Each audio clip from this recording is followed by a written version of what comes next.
कई लोग मेरी इस बात से इत्तेफाक रख सकते हैं, कई लोग नहीं रख सकते कि आज़ादी से पहले कई ऐसे लोग थे जिनको मर जाना था और बहुत सारे ऐसे लोग थे जिनको आज़ादी के बाद जिंदा रहना था। नियति का, इस ब्रह्मांड का ये नियम है कि दो बड़े पहाड़ों के बीच में खाई रहती है। तो गांधी जी भी बहुत बड़े पहाड़ थे, महामानव थे, सुभाष चंद्र बोस भी बहुत बड़े। तो जब दो बड़े महामानव होते हैं तो उनके विचार बड़े होते हैं। कोई भी व्यक्ति इस बात को नहीं झुठला सकता कि नेताजी सुभाष चंद्र बोस और गांधी जी दोनों का उद्देश्य भारत की आज़ादी था। दिशा अलग थी, ध्येय एक था।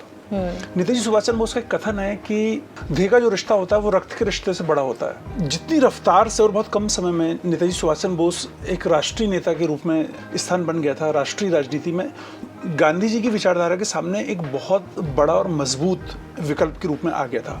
उन्हें लगता था कि संभव है कि नेताजी के रास्ते से आज़ादी जल्दी प्राप्त कर ली जाए, लेकिन उसके बाद की यह बनाते समय हम चरमरा जाएं और वापस देश आज से ज़्यादा बुरी हालत में ना जाए। नेताजी का बहुत स्पष्ट वो था कि हमारा देश, हमारी व्यवस्था हमारे हाथ में रहेगी, हम अभावों में भी रहेंगे तो हम बेहतरीन रहेंगे, और वो बिल्कुल सही था। इस ब्रह्मांड के सबसे सुंदर रास्ते वे हैं जिनसे होकर एक नदी गुजरती है। एक नदी मेरे भीतर से भी गुजरती है, वो तुम हो। ये पंक्तियाँ हैं नदी के कवि श्री सुधीर आज़ाद जी की, जो कि डायरेक्टर हैं, राइटर, पोएट एंड लिरिसिस्ट, जो कि राष्ट्रीय युवा पुरस्कार, साहित्य अकादमी सम्मान और नर्मदा साहित्य सम्मान से सुशोभित हैं। तो आइए जानते हैं उनकी फिल्मों और लेखन के उन अनछुए पहलुओं को जिनसे हम अब तक अनजान हैं। नमस्कार सर, आपका बहुत बहुत स्वागत है मेरे चैनल पर। बहुत शुक्रिया। कैसे हैं सर आप? मैं एकदम बेहतरीन हूँ और यहाँ आके और बेहतरीन महसूस हो रहा है जितनी शिद्दत से आपने ये संवारा है इस जगह को, आपकी studio. Thank you so much. तो आपकी टीम और आप सब बड़े बेहतरीन लोग हैं दरअसल। Thank you sir. आज फिर आपके कवि मन में क्या चल रहा है हमारी टीम और इस वातावरण को देखकर, और ऑफ कोर्स मुझे भी? यकीनन मैं ये सोच रहा हूँ कि आप जहाँ हैं, जैसे हैं, जिस हालत में हैं, अगर आपके अंदर शिद्दत है, आपके अंदर जुनून है, तो आप किसी भी जगह को बेहद बेहतरीन, बहुत खूबसूरत बना सकते हैं। और मैं यहाँ की यही महसूस कर रहा हूँ कि देखिए सब कुछ वही है, लेकिन आपका नज़रिया था, आपका काम करने का अपना अप्रोच था कि आपने इस जगह को इतना वाइब्रेंट कर लिया, इतना स्पंदित बना लिया। तो वाकई सर, आपका जो इतने सारे आयाम हैं, इतने सारे पहलू हैं, है ना, इतने फेसेट्स हैं, तो उसमें सबसे ज़्यादा जो मुझे इंटरेस्ट कर रहा है, सबसे पहले मैं उसके बारे में पूछना चाहूँगी कि आप इंडिया के इंडिया के ही नहीं पूरे वर्ल्ड के इकलौते व्यक्ति हैं जिन्होंने सुभाष चंद्र बोस पे PhD किया है। एंड मैं ऑफ कोर्स हम सब बचपन से उनको पढ़ते हैं और फ़ैन भी हैं। तो मैं ये जानना चाहूँगी कि मिर्ज़ा गालिब से ये shift to Subhash Chandra Bose, how did it happen? बहुत दिलचस्प एक किस्सा है। और कई बार ऐसा होता है ना कि हम चीज़ों को चुनते हैं कुछ करने के लिए, कोई विषय हम चुनते हैं, कोई पात्र हम चुनते हैं। मेरे साथ ऐसा नहीं था। कई बार यकीन मुझे ऐसा लगता है कि कई बार विषय पात्र हमें चुन लेते हैं। मेरे साथ बिल्कुल ऐसा हुआ। मैं आपको किस्सा बताता हूँ कि ये तो बहुत बात की बात है कि मैं जब मेरे जहन में आया था कि मैं PhD करूँगा या मेरा नेट क्लियर हो गया था और ये सब कुछ तो बहुत बात की बात है। मैं 10th या 11th में था। अमरवाड़ा एक छोटी सी जगह है, कस्बा है अमरवाड़ा, छिंदवाड़ा ज़िले में। तो एक टूर्नामेंट कराया मैंने क्रिकेट का मेरे एक दोस्त के साथ, और उसका नाम मैंने रखा, क्रिकेट के टूर्नामेंट का नाम मैंने रखा जुनून आज़ादी कप। अब टूर्नामेंट किया। अब उसका वो था भाई हमारा जो, उसके पीछे एक अंतिम जो वाक्य था इस पूरे आयोजन के पीछे कि यार अच्छा टूर्नामेंट कराएंगे, खेलने को मिलेगा, बढ़िया ग्राउंड साफ रहेगा, बहुत सारे लोग आएंगे, और एक होता ना कि देखेंगे लोग कि भाई मैं कैसा खेलता हूँ। टूर्नामेंट हो गया और फाइनल था। फाइनल के बाद अब ये था कि औपचारिक समापन करना है तो सरस्वती जी की मूर्ति चाहिए या फिर कोई ऐसा कोई किसी महापुरुष की मूर्ति चाहिए जिसमें माल्यार्पण कर सकें। 11th की बात है। अमरवाड़ा में मैं ढूंढते रहा। मुझे एक ठाकुर भैया हैं वहाँ, उनकी मुकेश ठाकुर उनका नाम है। तो हम देख रहे थे, हमें नहीं मिली। बाद में जब सरस्वती जी की मूर्ति नहीं मिली, कुछ नहीं मिला, तो उन्होंने कहा यार ये 2 मेरे पास फोटो हैं, इनको ले जाना तो ले जा ले। तो मैंने कहा ठीक है चाहिए दे दो, ये भी महापुरुष ही हैं। मैं बहुत ज़्यादा नहीं जानता था उनको, यकीन मानिए। तो मैंने कहा कितने की? तो बोले दे दे यार। तो मैंने उनको 2 रुपये दिया। 2 रुपये में वो दोनों मैंने खड्डा, आप समझती हैं, खड्डे में चिपका हुआ एक पोस्टर था, वो ये था बस, कार्टन में चिपका हुआ पोस्टर, वो मैं ले आया। वो चारों तरफ से चमकीली बाउंड्री उनमें बनी हुई थी ऐसे। टूर्नामेंट हुआ, लेट इवनिंग, शाम हो गई, सब जाने लगे, लेकिन वो जरा से उजाले में भी वो बाउंड्री चमक रही थी। मस्त, जो चाह रहे थे वैसा हो गया था, हम जीत गए थे। वापस जाने लगे, एकदम मेरी नज़र पड़ी, मैंने कहा यार ये इनका क्या करूं, चलो रख लेते हैं। उठाया, मैं जहाँ पढ़ता था तो सामने एक खिड़की थी, खिड़की की दरारों के बीच में मैंने वो दोनों ऐसे फंसा दिए। उनमें एक भगत सिंह थे और एक सुभाष चंद्र बोस थे। मुझे नहीं पता था कि मैं वहाँ फंसा रहा हूँ कि यहाँ फंसा रहा हूँ। How beautiful. तो ये पहला तारुफ था मेरा भगत सिंह से और सुभाष चंद्र बोस से। चंद्रशेखर आज़ाद से तो कोई परिचय ही नहीं था। बस जब तक सूरज चांद रहेगा और ये सारी चीज़ें थी। 15 अगस्त में 5 गाने थे। मतलब बहुत ईमानदारी से बता रहा हूँ मैं ये बात आपको। और जब मैंने अपना उपनाम, मतलब मैंने पहली बार जब मैंने सोचा कि मेरा नाम आज़ाद रखूँगा, मैं तब भी नहीं जानता था कि चंद्रशेखर आज़ाद। अच्छा। लेकिन कई चीज़ें जब आप पलट के देखते हो ऐसा लगता है ये बड़ा एक प्रायोजित सा है।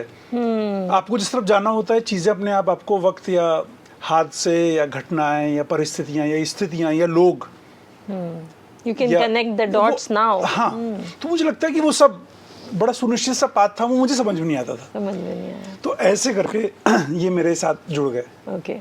अच्छा, जैसे एक चीज़ जो मैं पढ़ती थी और मुझे लगता था मैं किसी से पूछ पाऊँ ये प्रश्न, और आज देखिए मुझे किस्मत से आप मिल गए, तो मैं आपसे ही एक प्रश्न पूछना चाहूँगी कि इंडियन नेशनल कांग्रेस के जब प्रेसिडेंट बनने की बात आई थी, तो गांधी जी शायद कहीं ना कहीं नहीं चाहते थे कि सुभाष चंद्र बोस प्रेसिडेंट बने। तो जो हम किताबों में पढ़ते हैं कि वो शायद उनका नॉन वायलेंट अप्रोच नहीं था, इसीलिए गांधी जी नहीं चाहते थे। पर मेरे मन में ऐसा बहुत कौतूहल हमेशा रहा कि नहीं, वो इतने अच्छे थे या वो इतने ज़्यादा रेलेवेंट थे, और भी कई लोग रहे होंगे जिनका नॉन वायलेंट अप्रोच नहीं था।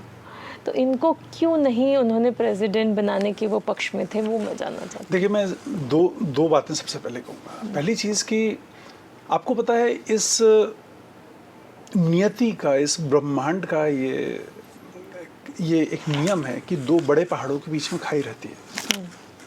तो गांधी जी भी बहुत बड़े पहाड़ थे, महामानव थे। सुभाष चंद्र बोस भी बहुत बड़े। तो जब 2 बड़े महामानव होते हैं तो उनके विचार बड़े होते हैं। विचार बड़े होते हैं तो एक स्वाभाविक सी एक असहमति होती है। तो ये थी एक चीज़। ये दूसरी चीज़ कि किसी भी तरह से कोई भी तर्क, कोई भी किताब, कोई भी व्यक्ति इस बात को नहीं झुटला सकता कि नेताजी सुभाष चंद्र बोस और गांधी जी दोनों का उद्देश्य भारत की आज़ादी था। बिल्कुल। दिशा अलग थी, ध्येय एक था। नेताजी सुभाष चंद्र बोस का एक कथन है कि ध्येय का जो रिश्ता होता है वो रक्त के रिश्ते से बड़ा होता है। क्योंकि रक्त का रिश्ता जो होता है उसकी एक सीमित संभावनाएं होती हैं, लेकिन ध्येय का रिश्ता आपके जीवन के बाद भी बना रहता है। तो इन दोनों का ध्येय का रिश्ता था। अब चुनाव की बात करते हैं।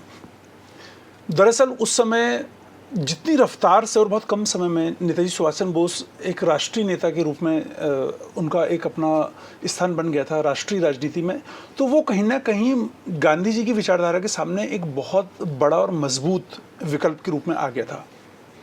चूँकि गांधी जी ये जानते थे कि गांधी जी को कहीं ना कहीं उस समय ये लगता था, जितना मुझे समझ में आता है, हो सकता है मैं गलत भी हूँ, कि उन्हें लगता था कि संभव है कि नेताजी के रास्ते से आज़ादी जल्दी प्राप्त कर ली जाए, लेकिन उसके बाद की जो संरचना है या जो व्यवस्था है, शायद वो बनने या बनाते समय हम चरमरा जाएं और वापस देश आज से ज़्यादा बुरी हालत में ना जाए। वो ऐसा सोचते थे। नेताजी का बहुत स्पष्ट वो था कि हमारा देश, हमारी व्यवस्था हमारे हाथ में रहेगी, हम अभावों में भी रहेंगे तो हम बेहतरीन रहेंगे। और वो बिल्कुल सही था। तो इतना ज़्यादा विरोध नेताजी का उस समय हुआ था कि पट्टाभी सीतारमैया नेताजी के अगेंस्ट उनके नेता थे, इनकी टीम के खिलाड़ी थे, ये कहूँगा। तो एक खुले मंच पे महात्मा गांधी ने ये कहा था कि सुभाष चंद्र बोस अगर ये चुनाव जीत जाते हैं राष्ट्रीय कांग्रेस का और अगर पट्टाभी सीतारमैया हार जाते हैं तो वो मेरी नैतिक हार होगी और मैं सक्रिय राजनीति से संन्यास ले लूंगा। बिल्कुल यही कहा था उन्होंने और शायद इसी वजह से उन्होंने उनको प्रेसिडेंटशिप दे दिया था। हाँ, और वो उसके बाद जब वो जीत के आए और त्रिपुरी अधिवेशन था, 103 टेम्परेचर में एक व्यक्ति जो चल नहीं सकता, जिसको स्ट्रेचर में लेके आ रहे हैं, जब उसने वहां देखा कि इतने संकीर्ण स्वार्थों के लिए राष्ट्रीय हितों की अवहेलना हो रही है, तो उन्होंने अपने पद से संन्यास दिया।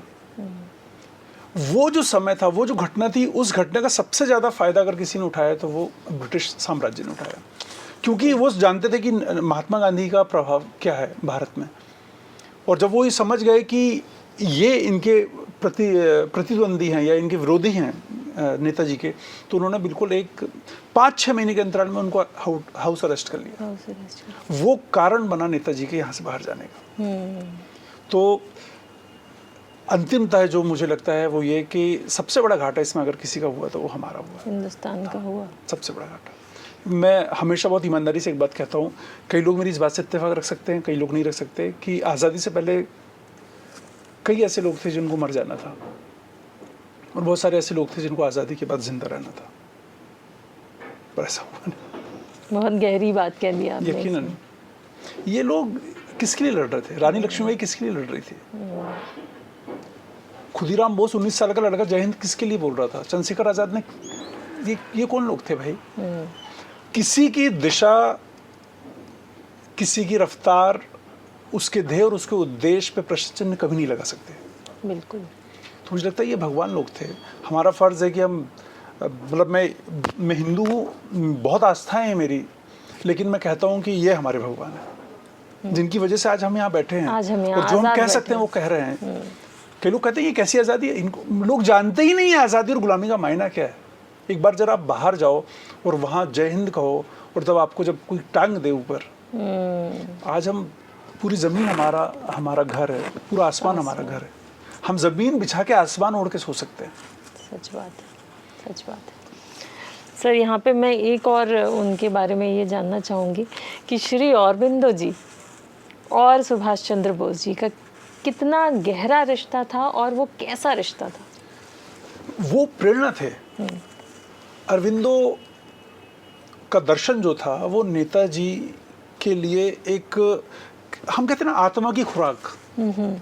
आपका तन मजबूत हो जाता है, आपका मन मजबूत हो जाता है, लेकिन आपकी जो आत्मा है उस आत्मा की अपनी खुराक होती है।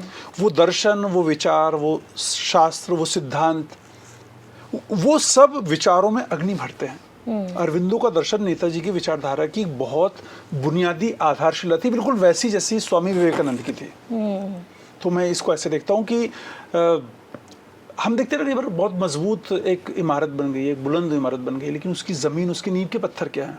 ये नींव के पत्थर हैं। तो कभी ये लोग आपस में मिले नहीं? नहीं, ये निसंदेह उनका, मतलब जितना मैं समझता हूँ, मुझे तो ऐसा कोई प्रसंग नज़र नहीं आया या मैंने नहीं पढ़ा कि वो मिले कभी। लेकिन जो एक सबसे बुनियादी बात है वो ये है कि प्रभावित उनसे बहुत ज़्यादा थे, और इस अर्थ में प्रभावित थे कि उनका जो दर्शन था वो मानवता से जुड़ा हुआ था। और नेताजी के साथ एक चीज़ और है, नेताजी का संघर्ष सिर्फ भारतीय आज़ादी का संघर्ष नहीं था, नेताजी का संघर्ष पददलित मानवता की आज़ादी का संघर्ष था। ये क्या होता है? ये होता है कि हम किसी व्यवस्था से आज़ाद होगा, ये एक अलग पहलू है, लेकिन उस व्यवस्था का मनुष्य क्या दूसरी व्यवस्था में जाएगा तो वो आज़ाद रहेगा? ओके। क्या उस मनुष्य की मनुष्यता के वे मापदंड रहेंगे जो एक सामान्य अधिकार उसको प्राप्त हो सके? चाहे वो उसके बोलने का अधिकार हो, उसकी शिक्षा का अधिकार हो, उसके अच्छे रहने का अधिकार हो, उसकी अच्छी व्यवस्थाओं का अधिकार हो। तो जब मानवता के लिए आप बात करते हो तो वो आपका संघर्ष फिर एक राष्ट्र तक सीमित नहीं रहता, वो वैश्विक हो जाता है। और यही कारण था कि नेताजी सुभाष चंद्र बोस विश्व नायक थे। क्यों? बाहर के सारे लोगों ने उनका ब्लाइंड सपोर्ट किया, क्योंकि दर्शन उनका वो था। वो कभी भी वो ये चाहते थे, उस समय द्वितीय विश्व युद्ध की जो भूमि थी उसका पूरा का पूरा जो सबसे ज़्यादा प्रभाव और लाभ वो भारत की आज़ादी के लिए लेना चाहते थे, वो इसी आधार पर था कि वो मानवता की बात करते थे। आप बताइए ना, आप एक दूसरे देश के व्यक्ति हैं, शासक हैं, बड़े आदमी हैं, मैं अपने देश की एक पीड़ा या उसके लिए आपसे मदद मांगूंगा, आप क्यों सपोर्ट करेंगे? लेकिन आप करेंगे तब जब आप ये देखेंगे कि मेरी नीयत क्या है, आप ये देखेंगे कि मेरा उद्देश्य क्या है, आप ये देखेंगे कि मेरी व्यक्तिगत उसमें कोई वो नहीं है। तो जब समष्टि की बात होती है, जब मनुष्य की बात होती है, जब उदात्त मूल्यों की बात होती है, जब समर्पण की बात होती है, तो वहाँ आपका विरोधी भी आपका सबसे बड़ा साथी बन जाता है। सबसे बड़ा साथी बन जाता है। और इसीलिए शायद जब वो रशिया जा रहे थे तो हर एक व्यक्ति हर कदम पे उनकी हेल्प करने के लिए इतना आतुर था। बिल्कुल बिल्कुल। और सबको इस बात पे इतना गर्व था कि हम हेल्प कर पा रहे हैं या हम कुछ भी सपोर्ट दे पा रहे हैं। बिल्कुल, आपने वो सुना होगा, तुम मुझे खून दो मैं तुम्हें आज़ादी दूंगा, नेताजी का तुलादान। विधवाओं ने अपने कंगन उतार के दिए, माओ ने अपने गहने उतार के दिए, माओ ने अपने बेटों के हाथ के छोटे छोटे कंगन जिनकी कीमत 2 रुपए रही होगी, वो होता कि ये 2 रुपए है, पर ऐसे कितने 2 रुपए जोड़ के कितना कुछ हो जाएगा। तो ये क्या था? ये सिर्फ ये था कि हम उस व्यक्ति के साथ हैं जो व्यक्ति मनुष्यता की बात करता है, आज़ादी की बात करता है, जो खून मांगता है, जो रक्त मांगता है। वो ये नहीं कहता कि मुझे महल दे दो, वो ये नहीं कहता कि मुझे गद्दी दे दो, वो अपने लिए कुछ नहीं मांग रहा है बस। तो इस बात को आप कैसे देखते हैं, जो इनका ये जो नारा है, इस बात को आप कैसे देखते हैं कि मतलब, क्योंकि जिस तरह से, जिस अधिकार से वो ये चीज़ बोलते थे या करते थे और लोग उससे कनेक्ट हो पाते थे, ये भी कई बार मुश्किल होता है बिकॉज महात्मा गांधी जी का आइडियोलॉजी से लोग बहुत इंस्पायर्ड थे और फिर उसके बाद अचानक कोई एक यंग इंसान आकर बोले कि तुम मुझे खून दो मैं तुम्हें आज़ादी दूंगा, तो people might not have revolted against him. क्या ऐसा? देखिए क्या होता है कि जब हम जो कहते हैं और वो जीते हैं ना, तो वो दिखता है। व्यक्ति वो नहीं सुनता, व्यक्ति वो नहीं समझता जो आप कह रहे हैं, व्यक्ति उससे प्रभावित होता है जैसा आप जी रहे हैं। मैं कह क्या रहा हूँ, मैं जी क्या रहा हूँ, मेरी कथनी करनी क्या है। एक व्यक्ति जो ICS की परीक्षा से उस समय का एक सम्राट ऐसे छोड़ के वो देश की आज़ादी के लिए आ गया, पूरे अलग अलग टुकड़ों में 11 बार गिरफ्तार हुए, 7 साल से ज़्यादा जेल में रहे। किस चीज़ की कमी थी भाई उनको? राइट। सब कुछ, हर बार ऐसी जगह से अपने आप सबको छोड़ के आगे निकल गए जहाँ पे लोग तरसते हैं पहुँचने के लिए। तो ये समर्पण सबको दिखता था, लोगों को दिखता था कि ये अगर अपने व्यक्तिगत निजी हित और स्वार्थ के लिए जी रहा होता तो ये आज हम पे ब्रिटानी हुकूमत के साथ शासन कर रहा होता। बिल्कुल सही। तो ये सारी चीजें ऐसी थी कि इतने बड़े प्रभाव के बाद गांधी जी के, नेताजी सुभाष चंद्र बोस के आसपास कोई नहीं था। मतलब निर्विवाद राष्ट्रनायक नहीं, विश्व नायक थे वो। विश्वनायक। और एक बात और मैं कहना चाहता हूँ, मुझे बहुत अच्छी 4 पंक्तियां याद आ रही हैं, प्लीज। मैं सुनाता हूँ कि कोई कैसे मिलेगा, मिली है आस्थाओं को प्रताड़नाएं कैसी, जो पीड़ा मिला है, जो त्रास मिला है, जो दर्द मिला है, कोई कैसे लिखेगा कि मिली है आस्थाओं को प्रताड़नाएं कैसी। लिखावटों में उनका जीवन खिलता हुआ मधुमास लिखा जाता है, वो कोई और हैं जो इतिहास में लिखे जाते हैं। नेताजी सुभाष चंद्र बोस वो हैं जिन पर इतिहास लिखा जाता है। ये लोग मतलब कोई भी उपमान, कोई भी उपनाम इनके लिए बहुत छोटा है, ये इतने बड़े लोग हैं। जी सर, मैं ये हमेशा वंडर करती थी कि इंडियन नेशनल आर्मी जैसा एक पूरा आर्मी खड़ा कर देना एक व्यक्ति के लिए, मतलब कैसे, हाउ डिड इट हैपन? रास बिहारी बोस इसकी बुनियाद थे। हाँ, ये सेकंड थे। हाँ, तो रास बिहारी बोस मतलब ये भी कई ऐसे लोग हैं हमारे आज़ादी के इस संग्राम में गुमनाम लोग जिनके बारे में हम नहीं जानते और जिनकी वजह से हमें, चूंकि मैं बार बार कई शब्द बोल रहा हूँ, उसकी वजह ये कि ये सारे एक से लोग हैं। आप सूरज को सूरज ही कहेंगे ना, कितने बार भी कहेंगे सूरज और सूर्य ही कहेंगे ना, तो ये सारे वो लोग हैं। रास बिहारी बोस ने बहुत खामोशी के साथ देश के बाहर भारतीय बंदियों की एक सेना तैयार की थी, आजाद हिंद फौज। बट उसको ऑर्गेनाइज और लेकिन उसके बाद विजन आप बताइए कि व्यक्ति, आप सोचिए ना कि नेताजी सुभाष चंद्र बोस, मैं जो कह रहा हूँ कि आपका करना दिखाता है। एक आदमी वर्दी पहन के सेनानी की, सिपाही की, और सुबह 4 बजे से अगर मैदान में खड़ा है और उसको अगर ठंडी हवाएं चाटा मार रही हैं लेकिन उसकी आंखों की चमक नहीं जा रही है, तो उसको देख के 10,000 लोग कैसे रहेंगे? ये नेताजी सुभाष चंद्र बोस थे।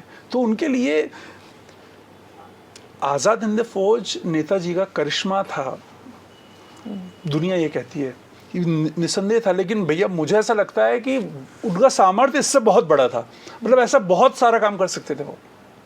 तो ऐसा आप जब उनको पढ़ रहे थे तो आपको क्या लगा, उनके जीवन में ऐसा क्या था जो उनको इतना डायनेमिक, इतना स्ट्रॉन्ग और इतना पावरफुल बना रहा था? सबसे बड़ी चीज जो नेताजी सुभाष चंद्र बोस की मुझे लगी कि एक 7 साल का बच्चा, नेताजी 7 साल के थे, और एक स्कूल से घर आए, और घर में आके जब उनकी माँ ने देखा कि मनु नाम था उनका बचपन का, ये देख नहीं रहा मनु कहाँ है, जाके देखा बाहर आंगन में वो ऐसे हाथ फैला के लेटे हुए थे।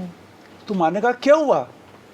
सोचिए 7 साल के बच्चे का जवाब, कहता कि माँ मैंने आज स्कूल में सुना है कि भारत माता दास्ता की बेड़ियों में जकड़ी हुई है, गुलाम है हिंदुस्तान, परतंत्र है भारत।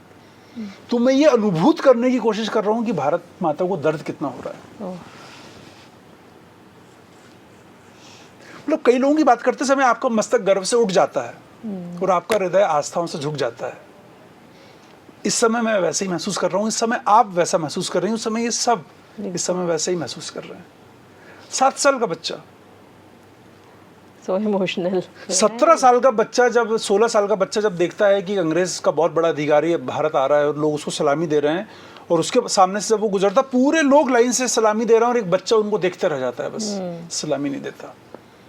आप जहां हैं, आप जिस स्थिति में हैं, आप जितनी सुविधाओं में हैं, आप जितनी विषमताएं में हैं, वहां अपनी जिम्मेदारी चुनिए, अपनी भूमिका तय कीजिए और उसके लिए तैयार रहिए। ये नेताजी सुभाष चंद्र बोस की सबसे आधारी बात थी, जो उनके संघर्ष को सबसे बड़ा संघर्ष बनाती है। लेकिन ऐसा कैसे होता है कि लाइक पीपल आर लिसनिंग? मैं ये जानना चाह रही हूँ, कैसे आ जाते हैं लोग एक साथ, मतलब इतना पावरफुल करिश्मेटिक लीडर बनना कैसे उनके लिए पॉसिबल हुआ? आदर्श क्या है आपके? आपकी बुनियाद क्या है? आप कहते क्या हैं, आप करते क्या हैं? और इससे सबसे बड़ी बात है कि आपका विजन क्या है एज अ लीडर। लीडर वो नहीं होता जिसके पीछे दुनिया चलती है, लीडर वो होता है जो वजह देता है लोगों को उसके पीछे चलने की। आप प्लांट कर दिए गए हैं, वो अलग चीज है कि एक चीज थी, आप उसका चेहरा बन गया। लेकिन जब आप खुद वो खुद अपने आप में एक आर्मी थे भाई, वो खुद अपने आप में पर्याप्त थे। One man army. एक अकेला आदमी महीनों का पनडुब्बी का सफर अगर कर ले, जिसे यही नहीं पता कि मैं कैसे जाऊंगा और क्या जाऊंगा, लेकिन जीने की इच्छा और उद्देश्य इतना महान था कि कहते हैं ना लोग कि प्रकृति एक समय के बाद सिर्फ उनका साथ देती है जो वाकई अपने साथ होते हैं। बहुत आसान है, बहुत ज़्यादा आसान है। मतलब नेताजी का जो लीडरशिप है ना, उसमें सबसे बेहतरीन चीज़ जो मुझे ये लगी, वो ये लगी कि वो ये कहते थे कि मेरे साथ सब है। नेताजी का कथन है, मुझे याद आ गया एकदम से। वो कहते हैं कि जब लोग कहते हैं कि नेताजी आप अकेले हैं, तो मैं कहता हूँ कि नहीं, ये जो सारी फौज है, ये इनमें से एक मैं हूँ।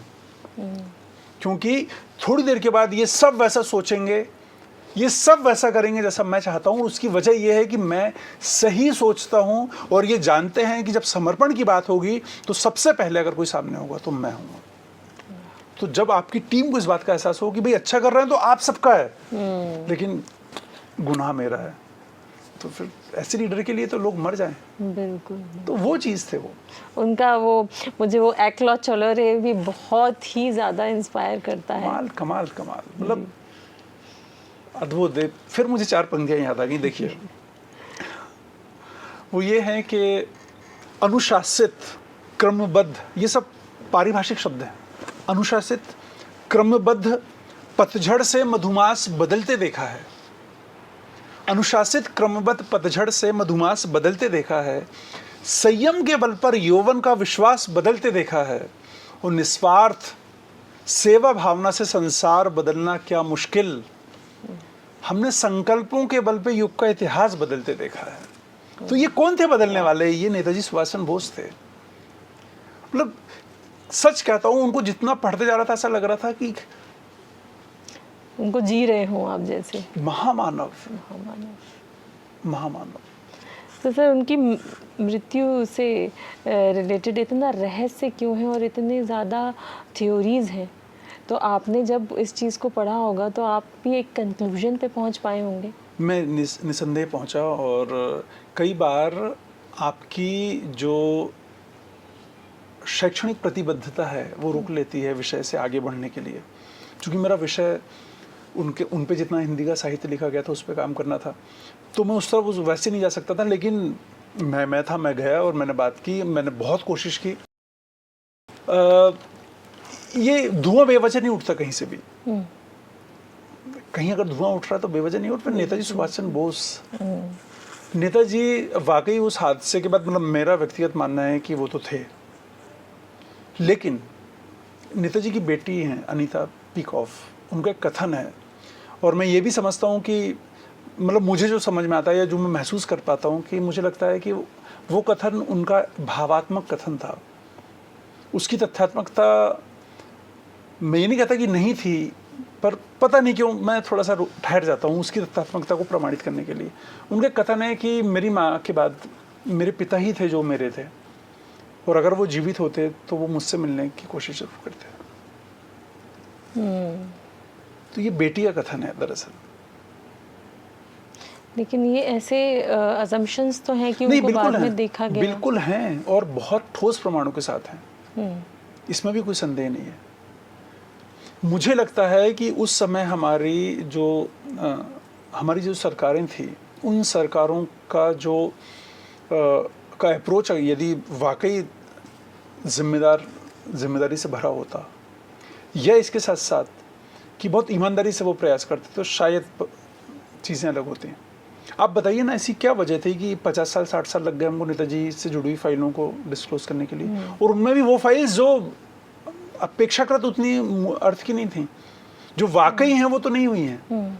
क्योंकि उसका तर्क ये दिया गया था कि अगर ऐसा होगा तो हमारे दूसरे देशों के साथ संबंध भी कर सकते हैं। नहीं तो क्या उसका आपको कहीं ना कहीं ऐसा लगा कि it was a planned murder, और कहीं ना कहीं जो पावरफुल जो थे वो वेर इन्वॉल्व्ड? मैं उसको मर्डर नहीं कहूँगा, मैं उसको ये कहूँगा कि वो थे। बाद में जैसे उनका प्रयाण हुआ, मैं वो वाकई नहीं जानता, लेकिन मैं इतना ज़रूर जानता हूँ कि वो थे, और जैसा उन्हें होना था वो ऐसे नहीं हो पाए, और उसकी वजह तात्कालिक राष्ट्रीय और अंतर्राष्ट्रीय परिस्थितियाँ ही थी। अगर हमारी व्यवस्था की प्रतिबद्धता होती और हमारे लीडर्स को लेकर अगर हमारा अप्रोच अलग होता, तो शायद देश अलग होता, देश का नक्शा अलग होता बहुत। मतलब ये समस्याएं ही नहीं थी दरअसल जिन समस्याओं से आज देश लड़ रहा है। अगर वो लोग होते तो विजन था। So true. जो जिसको हम नेता कहते हैं ना, कि लीडर के मायने बहुत अलग होते हैं, बहुत अलग होते हैं। ब्रांडिंग बहुत अलग चीज़ होती है। आपने कौन से ऐसे उनके कैरेक्टर्स अपने लाइफ में उतारे हैं? ऐसे कोई 5 कैरेक्टर्स बताइए। ओहो, एक अजाए मेरे अंदर, तो मैं तो इंसान बन जाऊं। तो ऐसे 5 ऐसे कैरेक्टर्स बताइए जो आप चाहते हैं कि आपके अंदर आए सुभाष चंद्र बोस जी के। मुझे नेताजी की जो सबसे ज़्यादा एक बात अच्छी लगती है, मतलब तो नेताजी क्या बोलूँ मैं, पर मुझे जो सबसे अच्छा लगता है वो ये लगता है कि कभी ये मत देखो कि आपके पास क्या नहीं है, कभी सोचना ही नहीं है बात क्या नहीं है। आप हैं, आप चैतन्य हैं, आप सोच सकते हैं, आप समझ सकते हैं, तो आप उतने ही समर्थ हैं, उतने ही सामर्थ्य से भरे हुए हैं जितना विश्व का सबसे बड़ा आदमी भरा हुआ है। साधन, सुविधा, परिस्थिति, संपर्क कुछ नहीं। अगर आप सांस ले सकते हैं, अगर आपके अंदर हुनर है चमकने का, तो सूरज और चांद जो हैं, जुगनू किसके घराने का है? जुगनू आसमान में रहता है क्या? छोटा सा कीड़ा है ना, अपनी दम से चमकता है। तो उससे बड़ा क्या उदाहरण हो सकता है, आप बताइए। तो ये चीज़ मुझे नेताजी की बहुत अच्छी लगती है कि कभी उन्होंने ये नहीं देखा कि मैं कहाँ हूँ और किस अवस्था में हूँ, मुझे करना क्या है, मेरा ध्येय क्या है, और उस ध्येय के लिए बिल्कुल अंतिम कदम तक उसी सामर्थ्य से जाना, परिणाम की प्रतीक्षा या परवाह किए बिना। ये चीज़ कमाल है। सर, आपने बहुत सारे शहीदों के लिए किताबें लिखी हुई हैं, तो कहाँ आप इस चीज़ से इंस्पायर हुए कि मतलब नेशनल मूवमेंट या देश से रिलेटेड, देशभक्ति से रिलेटेड आपको बुक्स लिखने हैं? दरअसल मैं शुरू से एक बात सोचता था कि बहुत सारा ऐसा है जो कहा नहीं गया, बहुत सारा ऐसा जो लिखा नहीं गया, बहुत सारे ऐसे लोग हैं जिनके बारे में हम नहीं जानते, बहुत सारे ऐसे लोग हैं जिनके बारे में मुझे उस समय नहीं पता था जिस समय मुझे पता होना था एक विद्यार्थी जीवन में। तो मैं सोचता था मुझे क्यों पता नहीं चला, ये मुझे क्यों नहीं पता चला। जब मैंने नेताजी पे काम किया तो मुझे ये मैं क्यों नहीं जानता था पहले। हम आज किसी से पूछ लीजिए आप, अब 10 शहीदों के नाम अगर कोई मुझे क्रम से बता दे तो मैं उसको प्रणाम करूंगा खड़े होकर। हम 10 शहीदों के नाम पे 5 नेताओं के नाम ले देते हैं। इसकी वजह क्या है? इसकी वजह है कि जो मुझे पढ़ा रहा था उसने सही क्यों नहीं पढ़ाया, जो किताब थी वो सही क्यों नहीं थी। हमें क्यों इतने, एक राष्ट्र से उसके गौरवशाली अतीत का सबसे मजबूत और स्वर्णिम पृष्ठ छुपाकर रखना इस राष्ट्र का सबसे बड़ा अपराध था एक समय तक। भाई झलकारी बाई को क्यों नहीं जानते हम मैना बाई को क्यों नहीं जानते, सुभाष चंद्र बोस, या अगर आप ये कहें कि भगत सिंह पंजाब के क्रांतिकारी थे, अगर आप कहें कि खुदीराम बोस बंगाल के क्रांतिकारी थे, तो फिर तो हो गया काम। सच बात। अगर ये बंगाल और कल एक सज्जन मुझे मिला, वो मेरे से कह रहा था कि झांसी की रानी जो है उन्होंने लड़ाई झांसी के लिए लड़ी थी, भारत की आज़ादी के लिए नहीं। तो मैंने कहा कि मैं 2 मिनट का मौन रखना चाहता हूँ यार, तुम अभी अभी मरे हो मेरे सामने। उसकी क्या गलती है? वो तो दरअसल जब हम कहते हैं ना कोई गरीब है, तो गरीबी का अर्थ कभी पैसे से नहीं होता, पता है। तो ये जो मानसिक गरीबी है ना, इसने मुझे इतना आंदोलित कर दिया। मुझे लगा कि मैं अब कोसते भी रहूं तो क्या मतलब है। ये भी है ना कि भाई मुझे नहीं बताया गया, मैं यही बोलते रहूं हमेशा। तो एक बहुत अच्छी बात है, किसी ने कहा है कि अंधेरे को कोसने से लाख बेहतर है कि दिए जलाने की कोशिश की जाए। तो मैंने सोचा कम से कम भैया, अगर अब मैंने ये पढ़ा है और मुझे समझ आता है कि हम कितने गुनहगार हो चुके हैं, तो कम से कम चलो कुछ थोड़ा बहुत कर सकते हैं, करते हैं। यहाँ पे मेरे मन में एक बहुत तेज़ी से एक प्रश्न उठ रहा है कि जब आपने इतना रिसर्च किया सुभाष चंद्र बोस के ऊपर, और उसके पहले आपने जो किताबें भी पढ़ी होंगी जो अमूमन हम सब पढ़ते हैं, तो उसमें आपको क्या ऐसा लगा कि क्या चीज़ या तो मिसिंग है, फर्स्ट थिंग, या क्या चीज़ में त्रुटि है जो एक्चुअली में ऐसी नहीं थी पर किताबों में ऐसी लिखी हुई है? किताबों में चैप्टर्स हैं, अध्याय हैं, जिनका उद्देश्य है एक व्यक्ति की एक झलक को लेके सामने कर देना। बस कि मैंने हमारी किताबों में, हमारे इतिहास में भारतीय आज़ादी का इतिहास 50, 100, 150 पन्ने का है। बाकी तो हम मुगल साम्राज्य का इतिहास पढ़ते हैं इतिहासों में। हाँ, सही बात है। 1300 साल, 1200 साल, 600 साल, 900 साल हम क्या पढ़ते हैं?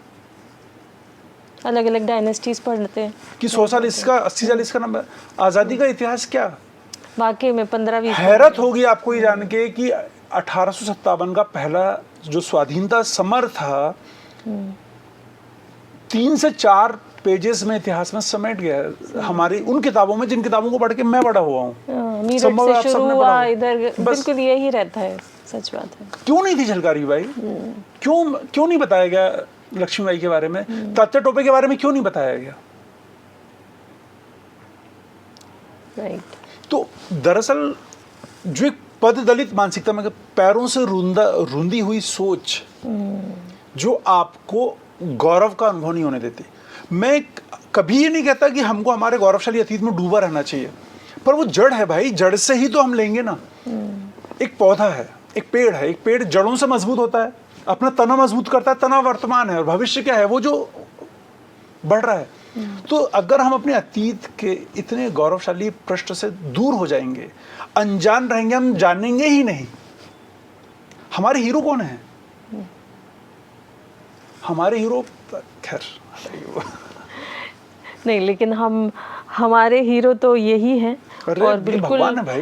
बिल्कुल। और आपने एक बहुत अच्छा खुदीराम बोस के लिए भी जो लिखा है उस पर भी थोड़ा सा आप प्रकाश डालें, बिकॉज मुझे जैसे मैंने तो काफ़ी पढ़ा हुआ है, या बहुत सारे लर्नेड लोग होंगे, पर कुछ जो हमारे जो बच्चे हैं जो देख रहे होंगे उनके लिए भी आप कुछ बताएं कि खुदीराम बोस। 19 साल की उम्र में एक लड़का